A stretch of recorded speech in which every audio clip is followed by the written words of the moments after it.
প্রিয় ভাইয়েরা, আজ আমাদের আলোচনার বিষয়বস্তু মিজানে বা আমল পরিমাপ যন্ত্রে বান্দার কোন কোন আমলগুলো সবচাইতে বেশি ভারী হবে, সবচাইতে বেশি ওয়েটফুল হবে, কোন আমলগুলোর ওজন সবচাইতে বেশি হবে, সেরকম কিছু আমল নবী সাল্লাল্লাহু আলাইহি ওয়াসাল্লাম আমাদেরকে চিহ্নিত করে দিয়ে গেছেন।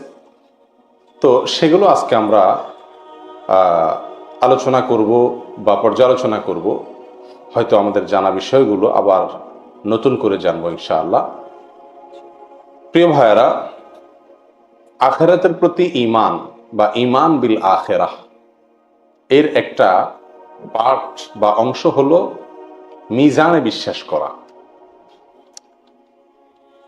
আখিরাতের যে সমস্ত পর্বগুলো থাকবে, প্রতিটি মানুষকে যে সকল পর্বগুলো মোকাবেলা করতে হবে বা অতিক্রম করে তারপরে তার চূড়ান্ত গন্তব্যে যেতে হবে, তার ভেতরে একটি পার্ট হলো মিজান। এই মিজান শব্দের একেবারে আক্ষরিক অর্থ হলো পাল্লা। আজকের যত রকম পরিমাপ করার যন্ত্র আছে, দাড়ি পাল্লা থেকে নিয়ে এ সবগুলোই মিজান এক কথায় বলা হয়।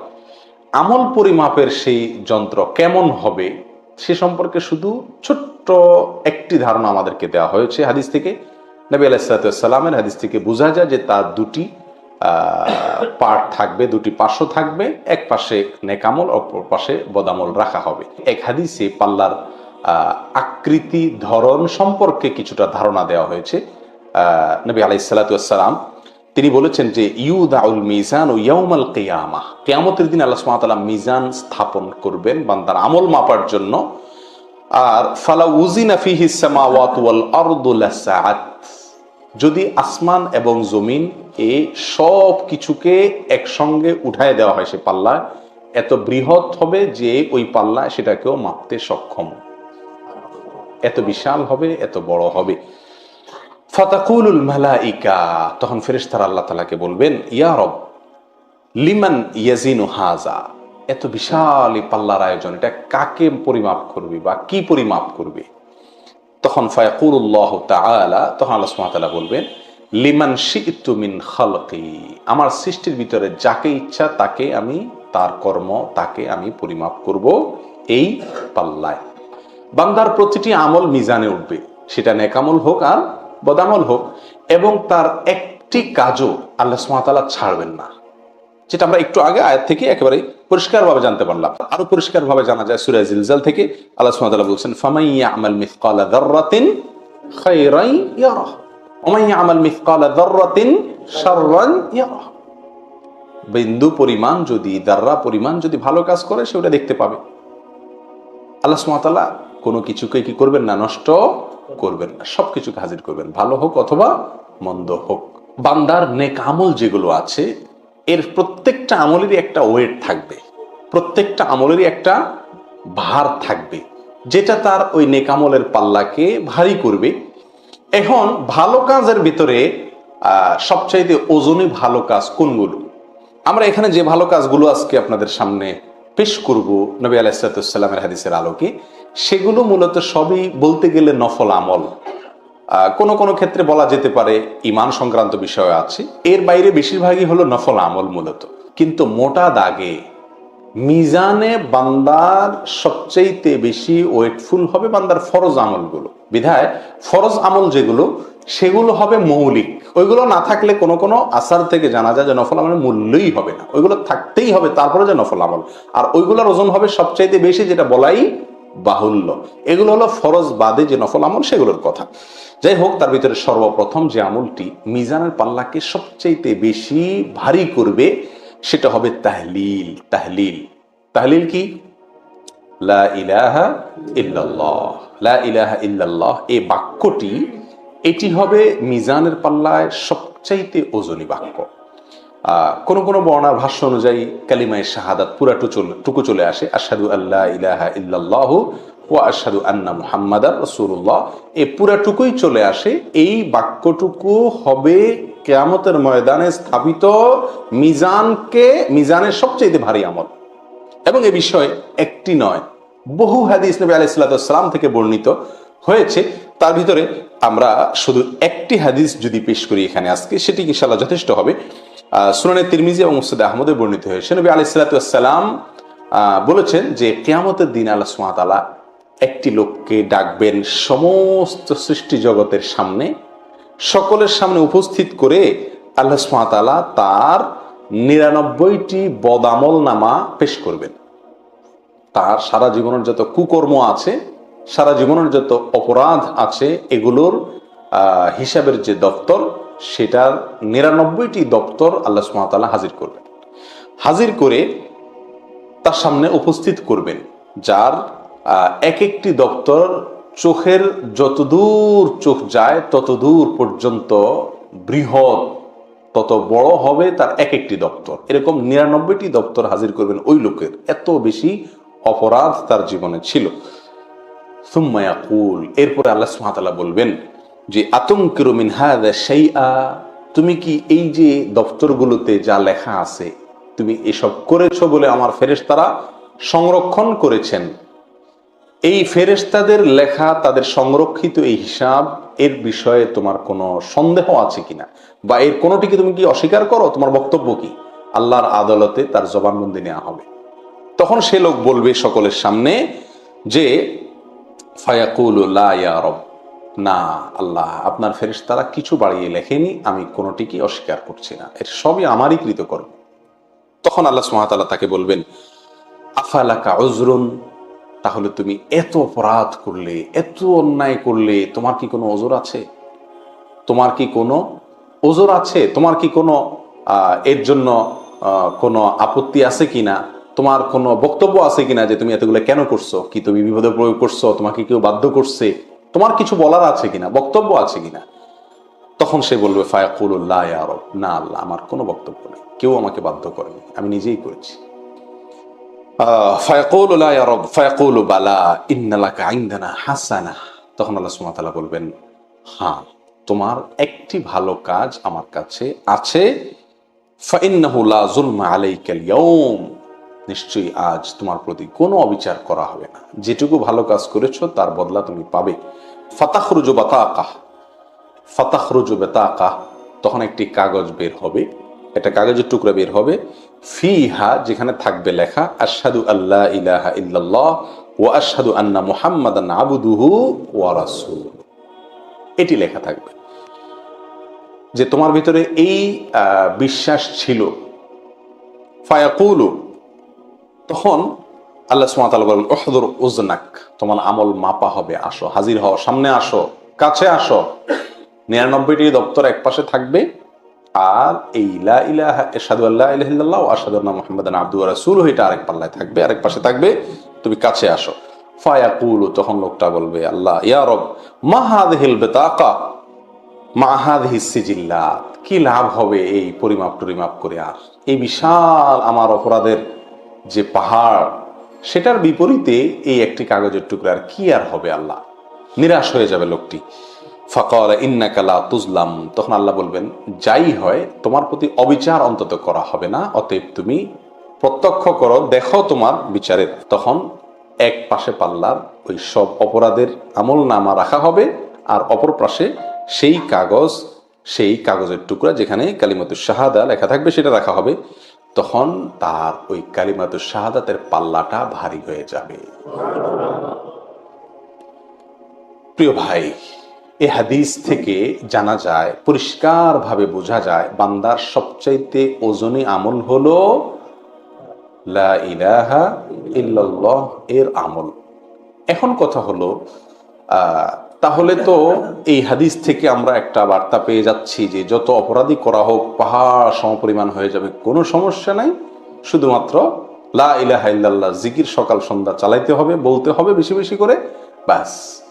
ওই বেটার মাত্র একটা কাগজের টুকরাই ছিল, আমরা কাগজ ভরে ফেলবো বলতে বলতে, কি বলেন? তাহলে তো বোধহয় রক্ষা হয়ে যাবে নাকি? না ভাই, হিসাব এত সহজ নয়। এখানে সেই লোকটির বিস্তারিত কোনো বিবরণ নবী আলাইহিস সালাম পেশ করেননি, হাদিসে শুধু এইটুকু বলা আছে। এখানে কি লোকটার ওই আশহাদু আল্লা ইলাহা ইল্লাল্লাহ ওয়া আশহাদু আন্না মুহাম্মাদুর রাসূলুল্লাহ, মুহাম্মাদান আবদুহু ওয়া রাসূলুহু, এটা সে মুখে বলছে আর তাতে মুক্তি পেয়ে গেছে, ব্যাপারটি সেরকম?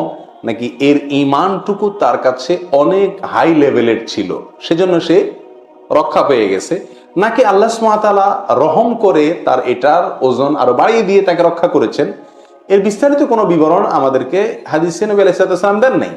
বিধায় শুধুমাত্র লা ইলাহা ইল্লাল্লাহ বলবো আর যত কুকর্ম আছে সব করব, এর কোনো সুযোগ নাই। তওবার ব্যাপারটাও এরকম, আমরা যখন অনেকে তওবার ফজিলত শুনি, তওবা সংক্রান্ত হাদিসগুলো শুনি, তখন আমরা অনেকে মনে করি যে তাহলে তো মোটামুটি ডাইন বাম যে সমস্ত আকাম কুকাম করার আছে সেগুলো তো চালানো যেতে পারে, কারণ আল্লাহ তো ক্ষমাশীল। এবং অনেকে বলেও আমাদের সমাজে, আল্লাহ মাফ করুন, অপরাধ করে আবার নির্লজ্জের মতো দুঃসাহসিকতা দেখায় বলে যে আল্লাহ ক্ষমাশীল। এরা আল্লাহর ক্ষমাশীলতার গুণের কথা শুনছে, কিন্তু আল্লাহর কাহার এই গুণের কথা শুনেনি। আল্লাহ সুবহানাহু ওয়া তাআলা যে কাহার, আল্লাহ যে জব্বার, আল্লাহ কাহার এর রূপ কেমন হবে, আল্লাহর জব্বারের চিত্র কেমন হবে, এ সম্পর্কে এই আল্লাহর বান্দার ধারণা নাই। সেজন্য তিনি তওবার উপরে ভর করে জেনে শুনে সজ্ঞানে কি করছেন, অপরাধ করছেন। প্রিয় ভাই, বিষয়টি হলো ওই ব্যক্তির মতো যে ব্যক্তির কাছে চাকু আছে, আবার হাত কাটা গেলে, পাও কাটা গেলে সেটা সঙ্গে সঙ্গে ভালো হওয়ার মতো বা রক্ত বন্ধ হওয়ার মতো মলমও আছে। এই মলম আছে দেখে কোনো বুদ্ধিমান মানুষ চাকু দিয়ে নিজের শরীর কাটবে না। মলমটা হলো কেটে গেলে অজান্তে, অসতর্কতায় যদি কেটে যায় সেখানে মলম ব্যবহার করে, এটা হলো জ্ঞানীদের কাজ, সুস্থ মানুষের কাজ। আর অসুস্থ এবং অজ্ঞানী লোকদের কাজ, মূর্খদের কাজ, বোকা মানুষের, নির্বোধ মানুষের কাজ হলো যে তিনি কি করবেন, মলম যেহেতু আছে সেহেতু তিনি চাকু ব্যবহার করেন, যে মলম যেহেতু আছে তাহলে এটা কেটে নেই। এটা পৃথিবীর কোনো বুদ্ধিমান মানুষ করবে না। অর্থাৎ তওবা আছে সেজন্য আমি কুকাম করে নিব, লা ইলাহা ইল্লাল্লাহর পাল্লা দিয়ে আল্লাহ আমার ভারী করে দিবে, ব্যাপারটা এত সহজ নয়। প্রিয় বন্ধু, আখিরাতে নাজাতের জন্য কোন একটি আমলের প্রতি ভর করা, ভরসা করে বসে থাকা, এর চাইতে বা দু চারটি আমলের প্রতি ভরসা করে বসে থাকা, এর চাইতে নির্বুদ্ধিতা, এর চাইতে বোকামি আর কিছুই নয়। তার মানে এই লোকটা আল্লাহ সুবহানাহু ওয়া তাআলার যে আসমা এবং সিফাতের প্রতি যে ইলম অর্জন করা জরুরি ছিল তার ঈমানের জন্য, তাওহীদুল আসমা ওয়াস সিফাত এর পয়েন্টে এসে এই লোকটি এত দুর্বল যে আল্লাহ সুবহানাহু ওয়া তাআলার প্রতিটি নামের যে বিস্তারিত বিশ্লেষণ আছে সেগুলো সম্পর্কে তার ধারণা নাই, অথবা সে বিষয়ে ঈমান নাই। না থাকার কারণে দু চারটি আমলের উপরে ভর করছেন। সবচেয়ে বড় কথা হলো, আমরা যত আমলের কথা শুনি আখিরাতে নাজাতের জন্য, প্রিয় বন্ধু, সে আমল রব্বুল আলামিনের কাছে যে মাকবুল হবে সেই গ্যারান্টি আমাদেরকে কে দিল? যদি আল্লাহ একটাও কবুল না করেন তখন রক্ষাটা কি?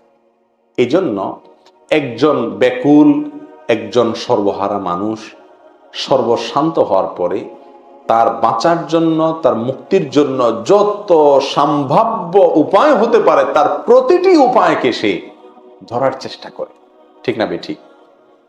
ঈমান বিল আখিরাহ, ঈমান বিন নার, ঈমান বিল জান্নাত, এগুলো যদি আমাদের মধ্যে পূর্ণ মাত্রায় থাকে, এটার মিটার যদি অনেক উঁচু মাপের থাকে, তাহলে আমরা এই ছেলে মানুষই করব না।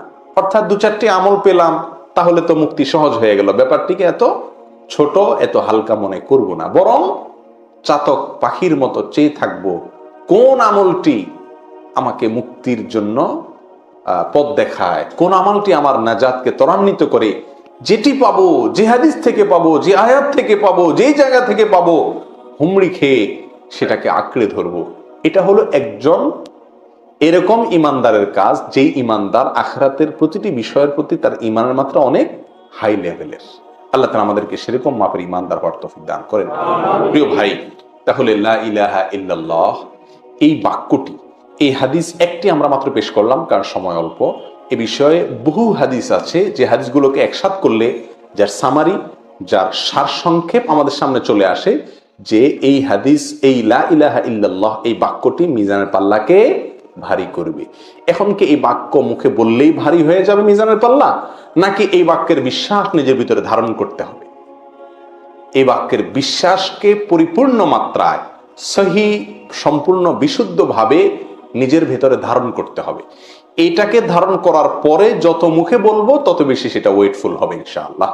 অর্থাৎ তাওহীদকে যত মজবুত করতে পারবো, তাওহীদের যত প্রকার আছে, সেটা তাওহীদুর রুবুবিয়্যাত হোক, তাওহীদুল আসমা ওয়াস সিফাত হোক, তাওহীদুল উলুহিয়্যাহ হোক, সমস্ত প্রকার তাওহীদকে পরিপূর্ণ মাত্রায় মজবুত করে সুদৃঢ় করে আমি মুখে যত বলতে থাকবো তত ফায়দা হতে থাকবে। এখন যদি একজন মাজারে সেজদা করে, একজন শিরকে আকবারে লিপ্ত থাকে, আবার এদিকে মুখে তিনি লা ইলাহা ইল্লাল্লাহ দনিকে 1000 বারও পড়ে, তাহলে কি বলেন?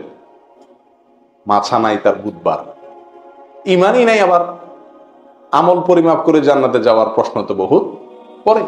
প্রিয় বন্ধু, সেজন্য তাওহীদকে মজবুত করার পরে যত বেশি লা ইলাহা ইল্লাল্লাহ এই দোয়া, এই জিকির যত বেশি বান্দা করতে থাকবে তত বেশি ইনশাআল্লাহ তার মিজানে পাল্লাকে কি করবে? এই আমলটি ভারী করবে। নাম্বার 2, তাসবিহ, তাহমিদ, তাহলিল, তাকবীর। 4টি জিনিস, 4টি জিকির একসঙ্গে। তাসবিহ, তাহমিদ, তাহলিল, তাকবীর, এই 4টির মিশেলে জিকির, এটিও মিজানের পাল্লাকে অনেক বেশি ভারী করে। এবং এ বিষয়ে আবু হুরায়রা রাদিয়াল্লাহু তাআলা আনহু বর্ণিত সহিহ বুখারীর সর্বশেষ হাদিস, ইমাম বুখারী রাহিমাহুল্লাহ তার বুখারীর ঐতিহাসিক কালজয়ী এই হাদিস সংকলনের গ্রন্থকে একেবারে শেষ করেছেন যেই পর্ব দিয়ে, তার ভিতরে এই হাদিসটি। নবী আলাইহিস সালাতু ওয়াস সালাম বলেছেন, কালিমাতানে খাফিফাতানে আলাল লিসান, 2টি বাক্য যেটা মুখে অত্যন্ত সহজে উচ্চারণযোগ্য, একেবারে খুব সহজে অল্প সময় উচ্চারণযোগ্য। হাবিবাতানে ইলার রহমান, রহমানের কাছে অত্যন্ত প্রিয়। সাকিলাতানে ফিল মিজান, মিজানের পাল্লায় অনেক ভারী। এটা হলো আমাদের পয়েন্ট। মিজানের পাল্লায় এই 2টি বাক্য ভারী হবে। নবী আলাইহিস সালাতু ওয়াস সালাম বলেছেন, সহিহ বুখারীর হাদিসে আসছে। আর সেই বাক্যগুলো কি? সুবহানাল্লাহি ওয়া বিহামদিহি, সুবহানাল্লাহিল আযীম। এখানে আমরা তাসবিহ পেলাম এবং তাহমিদ পেলাম, 2টি পয়েন্ট পেলাম। আমরা 4টি জিকিরের কথা বলেছি যেগুলো মিজানের পাল্লায় আমাদের নেকামলকে অনেক ভারী করবে। তার ভিতরে এই তাসবিহ এবং তাহমিদ এখানে পেয়ে গেলাম, সুবহানাল্লাহ এবং আলহামদুলিল্লাহ। আলহামদুলিল্লাহ প্রসঙ্গে পৃথক একটা স্বতন্ত্র হাদিস আছে, যেটা আমরা অনেকে জেনে থাকবো, যেটা সহিহ মুসলিমে আসছে। নবী আলাইহিস সালাতু ওয়াস সালাম বলেছেন, আবু মালিক আল আশআরী রাদিয়াল্লাহু তাআলা বর্ণনা করেছেন যে, আত-তুহুরু শাতরুল ঈমান ওয়াল হামদুলিল্লাহি তামলাউল মিজান। আলহামদুলিল্লাহ এই বাক্যটি মিজানকে পরিপূর্ণ করে দিবে, ভরে দিবে একেবারে। তাহলে বোঝা গেল এই তাসবিহ, তাহমিদ, তাকবীর, তাহলিলের ভেতরে তাহলিল 1 নম্বরে আছে, এটা তো গেলেই আমরা তাহলিলের কথা। আর বাকি 3টার ভেতরে তাহমিদ, এটার গুরুত্ব অপরিসীম, এটা মিজানের পাল্লাকে ভরে দিবে। তাহমিদের আমল কত সহজ আমল, কোনো বসে করার দরকার নাই, নির্দিষ্ট সংখ্যায় যখন করার কথা আছে তখন বলবো, বাকি যেখানে নির্দিষ্ট সংখ্যা নাই সেখানে আমি উন্মুক্তভাবে স্বাধীনভাবে বলতে পারছি। প্রতিটি কাজে যদি আমি, প্রতিটি পাও ফেলতে যদি আমি আলহামদুলিল্লাহ বলি, প্রতিটি লোকমা আমি আলহামদুলিল্লাহ বলি, প্রতিটি ভালো কাজে আমি আলহামদুলিল্লাহ বলি, মাঝে মধ্যে আলহামদুলিল্লাহ বলতে থাকি, তাহলে খুব সহজেই আমার নাজাতের রাস্তা ত্বরান্বিত আমি করতে পারি। অভ্যাসটা চেষ্টা করলেই কিন্তু তৈরি করা যায়।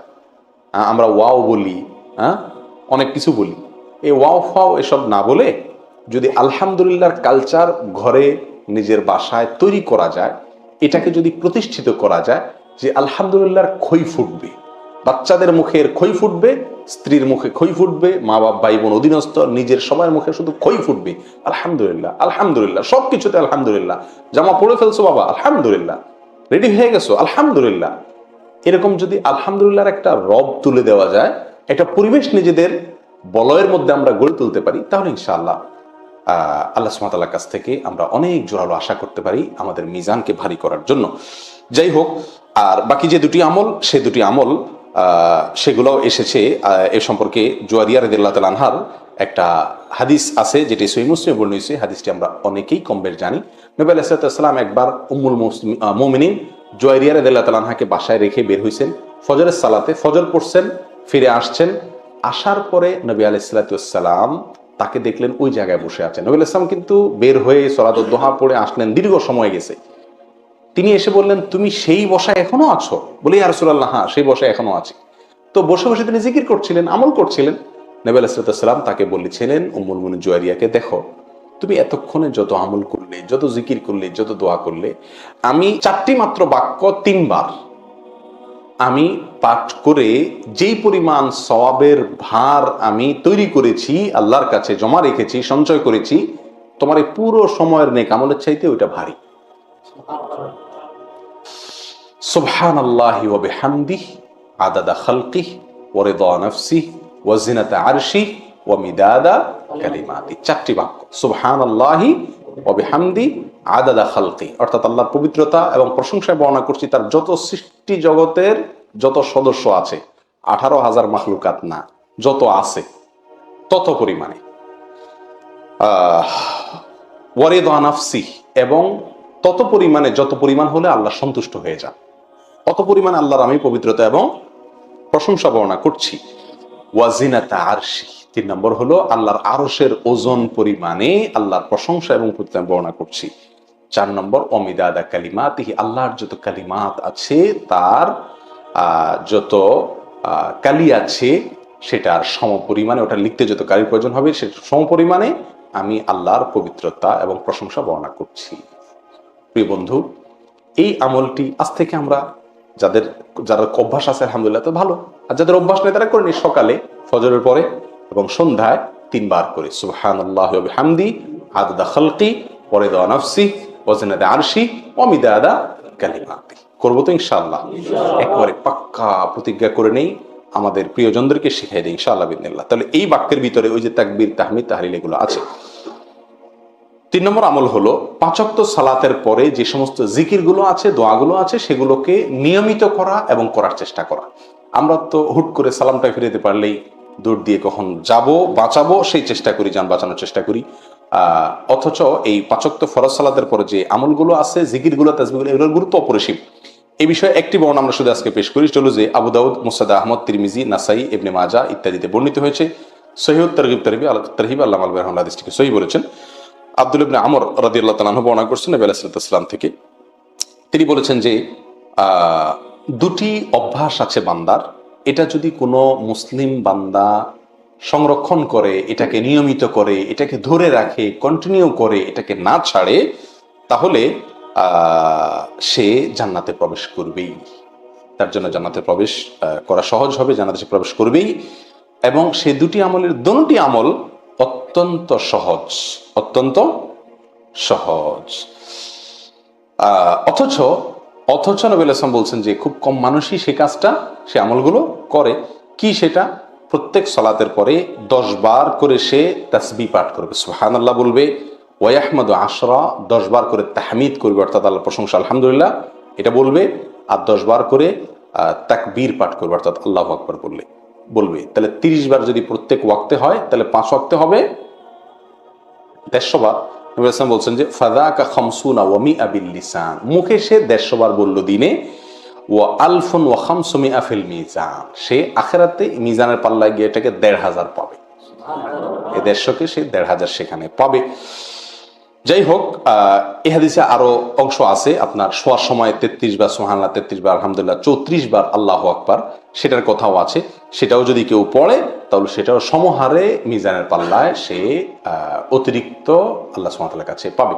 তাহলে এটি একটি আমলের কথা বলা হয়েছে। এর বাইরেও যত আমল আছে 5 ওয়াক্ত সালাতের প্রত্যেকটা ফরজ সালাতের পরে সেগুলোকে, জিকিরগুলোকে, দোয়াগুলোকে বেশি বেশি করলে মিজানের পাল্লা ইনশাআল্লাহ ভারী হবে। নাম্বার 4, সন্তান যদি ছোট অবস্থায় মারা যায় আর বাবা যদি সবর করতে পারেন, বাবা মা যদি সবর করতে পারেন, তাহলে এই আমলটি যে সবর করলেন, এই সবরটি স্পেশালি, যে কোনো সবরই ওয়েটফুল, কিন্তু এই সবরটি স্পেশালি তার মিজানের পাল্লাকে অনেক ভারী করে দিবে। আল্লাহ তাআলা আমাদের কাউকে বিপদ না দেখ, যদি এসে যায় তাহলে সবরের শক্তি আল্লাহ দেখ, সামর্থ্য আমাদেরকে দেখ। এক সাহাবী তার ছোট বাচ্চাকে অনেক ভালোবাসতেন, এত বেশি ভালোবাসতেন, কিছু কিছু বাবা আছেন যারা ভালোবাসাকে লুকাতে পারেন না, প্রকাশ হয়ে যায়, অনেক বেশি ভালোবাসেন সন্তানকে। তিনি তার ছোট শিশুকে নবী আলাইহিস সালামের কাছে নিয়ে আসতেন। তো মসজিদে আসলে মুহূর্তের জন্য, ক্ষণিকের জন্য বাবা এবং ওই ছেলে শিশু পৃথক হতেন না, সারাক্ষণ গা ঘেঁষে ঘেঁষে থাকতেন এবং একে অন্যকে অনেক ভালোবাসতেন। তো একবার জিজ্ঞাসা করা হয়েছে তাদেরকে যে তোমরা এই অবস্থা হয় মসজিদে নববীতে আসলে, তাহলে বাসা বাড়িতে কি হাল? মানে তোমাদের ভালোবাসার মাত্রা, তাহলে এই যে এই মিল, এটা সেখানে আরো কত বেশি হবে। একদিন হঠাৎ লোকটি আসলো, বাচ্চাটা তার সাথে আর নাই। নবী করিম সাল্লাল্লাহু আলাইহি সাল্লাম তখন জিজ্ঞেস করলেন, কি ব্যাপার, তোমার ছেলে কই? মুখটাও খুব মলিন। তখন বললেন, ইয়া রাসূলুল্লাহ, সে তো মারা গেছে। তো খুব মনে কষ্ট, অনেক আঘাত, ছোট শিশু, আবার যদি খুব আদরের হয় তাহলে তার মৃত্যু, তার বিয়োগ অনেক কষ্টের কারণ। খুব মনে কষ্ট, খুব দুঃখ তার মনে। দুঃখ প্রকাশ করার পরে নবী করিম সাল্লাল্লাহু আলাইহি সাল্লাম বলছেন, আচ্ছা, তোমার ছেলেটা বেঁচে থাকলে তোমার জন্য ভালো লাগতো, তোমার ভালো লাগতো, আর যদি এই ছেলেটা মারা গেল, কি মনে করো, তুমি যদি মারা যাও এবং তুমি জান্নাতের সামনে যাওয়ার পরে যেই দুয়ার দিয়ে যাও, সেই দুয়ার দিয়েই তোমার ছেলে তোমার জন্য দরজা খুলে দেয়, কোনটা ভালো হবে? তো সঙ্গে সঙ্গে বলছি, আসলে অবশ্যই দ্বিতীয়টা ভালো। সঙ্গে সঙ্গে তার মন ভালো গেছে, ইয়া রাসূলুল্লাহ, যদি এই হয় আমার আর কোনো দুঃখ নেই। কারণ এই দুনিয়ার মিলন এবং এই দুনিয়ার বিয়োগ, এটা তো বিয়োগও না, মিলনও না, এটা তো একেবারেই সাময়িক। আমাদের আসল আসল আমাদের মিলন হবে জান্নাতে, যার পরে আর ছুটা হওয়ার কোনো সুযোগ থাকবে না। আর আসল বিচ্ছেদ আর বিয়োগ তো মৃত্যু না, এটা তো সাময়িক বিয়োগ, মৃত্যু দেখা তো হবেই। আসল বিয়োগ তো হবে সেদিন, যেদিন দুজন দুই পথের যাত্রী হয়ে যাবে চিরকালের জন্য। সেদিন যে বিচ্ছেদ হয়ে যাবে, একজন যদি জাহান্নামমুখী আর একজন জান্নাতমুখী হয়, তাহলে সে বিচ্ছেদ হবে আসল বিচ্ছেদ। তো আমি যদি আমার শিশুকে জান্নাতে পাই এবং সে আমাকে ওয়েলকাম করার জন্য জান্নাতের দুয়ার খুলে অপেক্ষা করে, ইয়া রাসূলুল্লাহ, তাহলে এই কষ্ট সহ আমার জন্য একেবারেই সহজ হয়ে গেল। প্রিয় বন্ধু, তো এই আমলটি অনেক বেশি ওয়েটফুল। আল্লাহ যদি তার কোনো বান্দাকে মুসিবত দেন, আমাদের কোনো ভাইকে মুসিবত দেন, কোনো বোনকে মুসিবত দেন, আল্লাহ তাআলা তাদেরকে সবরের শক্তিও দান করুক। প্রিয় ভাই, এই বিষয়ে মুসনাদ আহমদের একটি হাদিস, যেটি সহিহ সিলসিলা সহিহাত আল্লাহ রাহিমাহুল্লাহ উল্লেখ করেছেন। নবী আলাইহিস সালাতু ওয়াস সালাম বলেছেন, বাহ বাহ, খামসুন মা আথকালুহুন্না ফিল মিজান। ওয়াহ ওয়াহ, আমরা বলি না এই জাতীয় যে 5টি আমল আছে যেগুলো মিজানের সবচেয়ে ভারী হবে। তার ভিতরেও যে লা ইলাহা ইল্লাল্লাহ, আল্লাহু আকবার, সুবহানাল্লাহ, আলহামদুলিল্লাহ 4টি, আর ওয়াল ওয়ালাদুস সালেহ ইয়াতাওয়াফা ফায়াহতাসিবুহু ওয়ালিদুহু। কারো যদি ছোট শিশু মারা যায় বা কোনো সন্তান মারা যায়, ছোট হোক বড় হোক, সে যদি সেই কষ্টকে হজম করে, ধৈর্য ধারণ করে, আল্লাহর কাছ থেকে আজর পাওয়ার আশা, তাহলে সে এই বিনিময় পাবে। আজকাল অবশ্য মানুষ অনেক আলহামদুলিল্লাহ সচেতন হয়ে গেছে। মারা গেলে হাউতাশ করে কান্নাকাটি, যেটা নিষেধ, সেই পর্যায়ে মানুষ খুব কমই যায়। কিন্তু এখনো গ্রামাঞ্চলেও আমাদের দেশে বহু লোক আছে যে আপনজন হারাইলে মুখ দিয়ে কি আসে কি না আসে, আছাড় পিছাড়, এগুলো অনেক হয়। তো এগুলো, এই মূর্খতাগুলো আমাদের ভিতরে এখনো আছে। আল্লাহ আমাদেরকে সবরের তৌফিক দান করেন। নাম্বার 5, উত্তম আখলাক। বড় কঠিন। এই আমরা যে আমলগুলোর কথা বলা, এর ভিতরে সবচেয়ে কঠিন হলো এই আমলটি, উত্তম আখলাক, মাকারিমে আখলাক, উত্তম চরিত্র। এটা মিজানের পাল্লাকে ভারী করবে। অনেক ওয়েটফুল আমল, কিন্তু এটাকে আমরা আমল, ওয়েটফুল তো পরের কথা, আমলই মনে করি না। প্রিয় বন্ধু, আজ বহু লোক পাওয়া যায় সহিহ আকীদার কথা বলে, সহিহ হাদিসের কথা বলে, কোরআন সুন্নাহর অনুসরণের কথা বলেন। মাশাআল্লাহ, অনেক ভালো দিক আছে, ওয়েলকাম, সাধুবাদ তার ভালো দিকগুলোর জন্য। কিন্তু আখলাকের বেলা দেখা যায় এত নিচু, এত নিকৃষ্ট আখলাক, সেটা কেউ হয়তো তার পরিবারের সঙ্গে, কেউ তার নিজের স্ত্রীর সঙ্গে, ভাই বোনের সঙ্গে, মা বাপের সঙ্গে, অধীনস্থদের সঙ্গে, পরিচিত লোকের সঙ্গে, অপরিচিত লোকের সঙ্গে, যেখানে সেখানে মানুষের সঙ্গে কৃত আচরণ, এটা সুন্দর না করতে পারলে জান্নাতে যাওয়ার চেষ্টা অমূলক, একেবারেই দূরবর্তী চিন্তা। প্রিয় ভাই, খায়রুকুম খিয়ারুকুম খায়রুন নাস, এই ইয়েতে, শিরোনামে যে হাদিসগুলো বর্ণিত হয়েছে, সেগুলোর উপরে একটা গবেষণা করে আমরা দেখছি যে 10-12টি হাদিস মৌলিকভাবে বের হয়ে আসে, আরো কিছু হাদিস আছে। এগুলোর ভিতরে নবী আলাইহিস সালাম বলেছেন, তোমাদের ভিতরে উত্তম কে, তোমাদের ভিতরে শ্রেষ্ঠ কে, তোমাদের ভিতরে সবচেয়ে আল্লাহর প্রিয় কে। এই যে এই প্রশ্নের উত্তরে নবী আলাইহিস সালাম যেই ব্যক্তিকে বসিয়েছেন, যে আমলটিকে বসিয়েছেন, সেগুলোকে গবেষণা করে দেখা গেছে তার 1-2টি হলো ব্যবহারিক সরাসরি নেক আমল, আর বেশিরভাগ প্রায় 7 থেকে 8টি পয়েন্ট, এই 10-12টার ভিতরে 7 থেকে 8টি হলো বান্দার আচরণ কেন্দ্রিক, আখলাক কেন্দ্রিক। অর্থাৎ আমার উত্তম আখলাকের সাথে সম্পর্ক, আমি আল্লাহর কাছে সবচাইতে প্রিয় পাত্র হওয়ার। খায়রুকুম আহসানুকুম কদাআ, বুখারীর হাদিস। তোমাদের ভিতরে সবচেয়ে ভালো মানুষ যে লেনদেন পরিশোধ করা, দেনা পরিশোধের ব্যাপারে ভালো মানুষের পরিচয় দেয়, সমমত পরিচয় দেয়, কথা রক্ষা করে। তোমাদের ভিতরে খায়রুল আসহাবি ইনদাল্লাহি খায়রুকুম লিসাহিবি খায়রুল জিরানি ইনদাল্লাহি খায়রুকুম লিজারিহি। বন্ধু হিসাবে সবচেয়ে উত্তম বন্ধু আল্লাহর কাছে সে যে তার বন্ধুদের কাছে ভালো। তার মানে আচরণ ভালো হলে তো সবার কাছে ভালো থাকা যায়। তোমাদের ভিতরে সবচেয়ে উত্তম লোক সে যে ব্যক্তির মন্দ থেকে, তার ক্ষতি থেকে মানুষ নিরাপদ থাকে, তাকে মানুষ নিরাপদ মনে করে যে এর দ্বারা আমার ক্ষতি হবে না, তাকে দেখলে মানুষ প্রশান্তি পায় আর তার থেকে কোনো অনিষ্ট হবে না। অর্থাৎ এই সব হাদিসগুলোকে আপনি একসাথ করেন। কোন হাদিসে রাসূলুল্লাহ সাল্লাল্লাহু আলাইহি ওয়াসাল্লাম বলেছেন যে আহাব্বুন নাসি ইলাল্লাহি আনফাউহুম লিন-নাস আও আনফাউহুম। মানুষের ভিতরে আল্লাহর কাছে সবচেয়ে প্রিয় ব্যক্তি সে যে মানুষের জন্য সবচাইতে বেশি উপকারে আসে, তার কথায় কাজে কষ্ট মানুষের কম হয়, উপকার বেশি হয়। প্রিয় ভাই, এই আখলাক এর দুর্ভিক্ষ চলছে, আজ দুর্ভিক্ষ চলছে। বহু নেকামলকারী আছি, ওয়াল্লাহি এটাকে আমরা নেকামলই মনে করি না। আমাদের আচরণ এত ঘেউ ঘেউ, এত খারাপ, এত নোংরা, এত নিকৃষ্ট, এটা আমাদের কাছের লোকজন, আমাদের পরিজন, আমাদের প্রিয় লোকেরা, অধীনস্থরা, তারা আমাদের আসল রূপ জানে। আমরা প্রত্যেকটা লোক এই নেকামল থেকে অনেক অনেক দূরে। ইল্লা মার রাহিমা রাব্বি, হাতে গোনা কিছু লোক ব্যতিক্রম আছেন।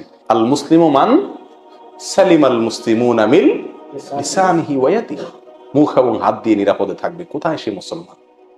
প্রিয় বন্ধু, আসল আখলাক গুলোকে একেবারে ফুলের মতো করে ফেলি, একদম ফুলের মতো করে ফেলি। সবাইকে ক্ষমা করতে শিখি। আমি সবচাইতে পাহাড়ের মতো উদার মন আল্লাহ যেন আমাকে দেয়, আল্লাহর কাছ থেকে চেয়ে নেই এবং উদার মনের মানুষগুলোর সাথে চলি, ইনশাআল্লাহ ভালো হতে পারবো। আমরা অনেকেই উত্তম চরিত্রকে ভালোবাসি, অনেকে না, সবাই আমরা উত্তম চরিত্রকে ভালোবাসি। যে লোকটার ব্যবহার ভালো তাকে আমরা সবাই কি করি? ভালোবাসি। কিন্তু আমি নিজে উত্তম চরিত্র অর্জন করতে পারি না, ঠিক না বেঠিক?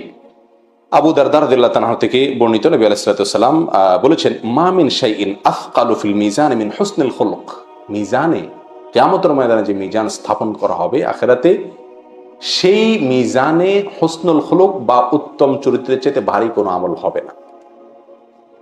আমরা এতক্ষণ পর্যন্ত যতগুলো আমলের কথা বলছি সেগুলোর একটিতেও নবী আলাইহিস সালাম এই ভাষা ব্যবহার করেননি। খেয়াল করে দেখবেন, সেখানে বলা হয়েছে এটা ভারী হবে, ভারী হবে, ভারী হবে, লা ইলাহা ইল্লাল্লাহ বাদে বাকি ভারী হবে। কিন্তু এখানে নবী আলাইহিস সালাম ভাষাটা দেখেন, মা মিন শাইইন, কোনো কিছু আর নাই এত ভারী, যত ভারী হবে কি? উত্তম আচরণ, সুন্দর চরিত্র, ব্যবহার। এটা যত ভারী হবে অন্য কোনোটা এত ভারী হবে না।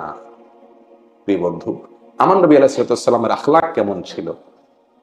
হ্যাঁ, আনাস রাদিয়াল্লাহু তাআলা আনহু 10 বছর খেদমত করেছেন। খাদামতু রাসূলুল্লাহ সাল্লাল্লাহু আলাইহি ওয়াসাল্লাম 10 সিনিন, 10 বছর আমি খেদমত করেছি। তিনি বলেন, এই 10 বছরে একবারও আমাকে বলেন না এই কাজটি কেন করো নাই বা এই কাজটা কেন করলে। এর মানে নবী আলাইহিস সালাম অধীনস্থদের সাথে কত উত্তম আচরণ করতেন। আর আমরা হইলাম কি? আল্লাহু আকবার, এত দুরাচারী যে আমাদের আশপাশে যারা থাকে, যারা অধীনস্থ কাজ করে, এরা জানে আমার চরিত্রের আসল দশা। অনেক সময় আমরা একটা যুক্তি দিই, শয়তান আমাদেরকে একটা যুক্তি দেয়, লজিক দেয়। সেটা হলো যে এত ভালো মানুষ হলে মানুষ চালানো যায় না, এরা বেশি ভালো হলে সব মাথায় উঠা বসে। কথা একেবারে অমূলক না, অনেকাংশে সত্য।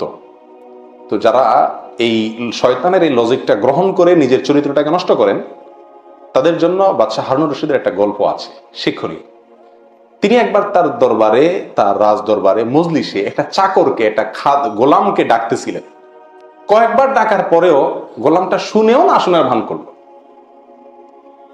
তো বাদশার বন্ধু পাশে বসা ছিলেন, তিনি বললেন, দোস্ত, এই তোমার বাদশাহী না, একটা গোলাম এতবার ডাকলা, কোনো বেইলি দিল না তোমার, কি বাদশাহী করো ভাই, এটা কথা হইল?